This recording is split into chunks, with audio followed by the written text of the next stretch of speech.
He knocked on somebody's door, and boy, this man just got madder than the devil at him. And he said, "You go tell that preacher, I want to know what authority he had to come and knock on my door."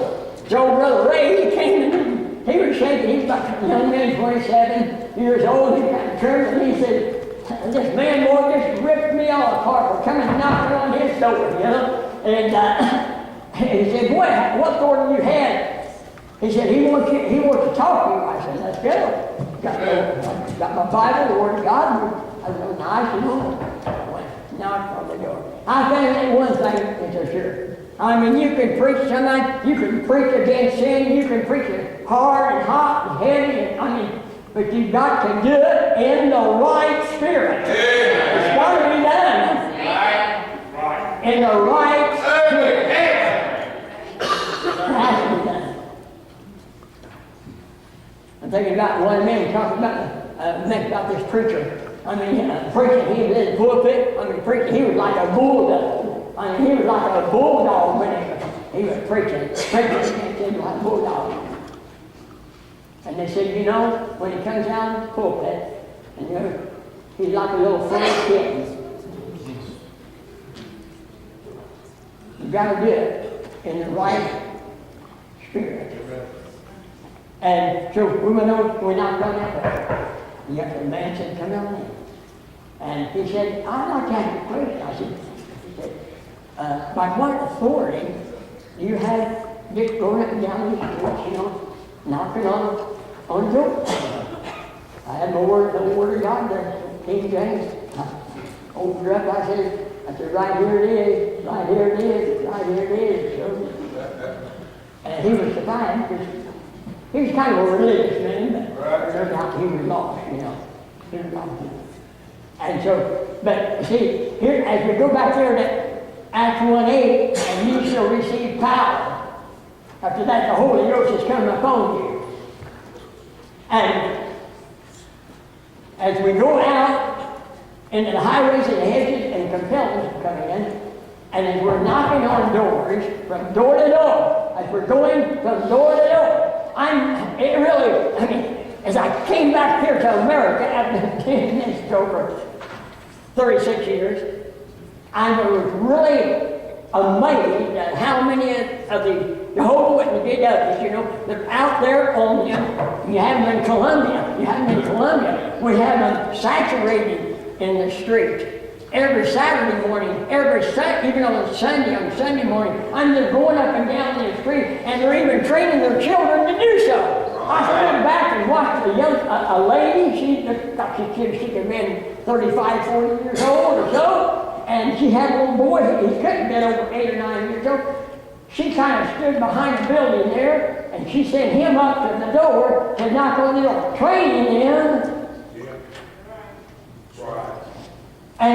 But the sad thing is, as they say, in most of our independent, fundamental, Bible-believing, King James, preaching churches, Come on, preacher. I would not want to embarrass no one here tonight, but have you a raise of hands. Those who are bodily, physically able. But how long has it been since you got somebody with you? Don't do like when the day I got saved, I went back to the motel, there, big hotel there in San Diego, and witnessed. He was a boy. He said he was a Mormon. Well, I didn't know what a Mormon was at that time, you know. That's what I told him. Well, anyway, and so I'm amazed, you know, how our Bible-believing, independent, fundamental people, what do we have? We have the truth.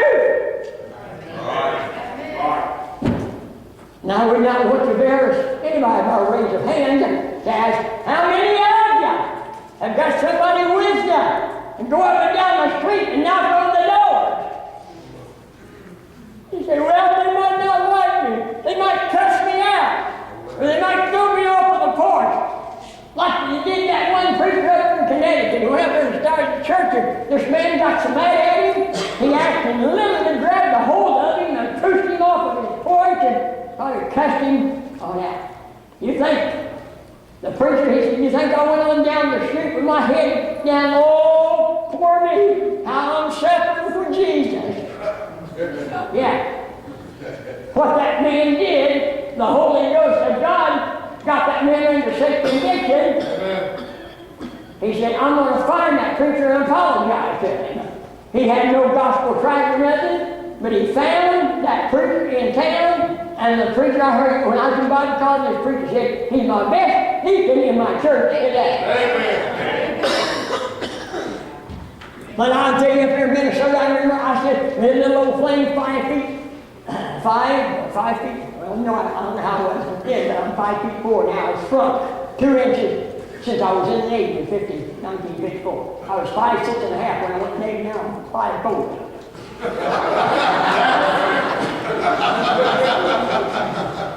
And anyway, I worked on this guy, this man, you're not even 7 feet tall. I had to look up at him like that and talk to him. I said, sir, you're going to give me a gospel tract. He said, what is that? I said, a gospel. But anyway, taking the gospel to the world. First, your Jerusalem. Yes, it's great. Just like our pastor mentioned this morning. In the past, I can't remember how many years it is, Congress has given over $9 million to world missions. And that's great. That's great. But he himself is preaching. He said, where I am failing, and where many of our people here are failing, is taking the gospel to our Jerusalem. I sat there and I thought, wow, he's preaching on what the Lord put on my heart days ago to preach here tonight. Right. Amen. And he said, that's where I'm failing. My Jerusalem.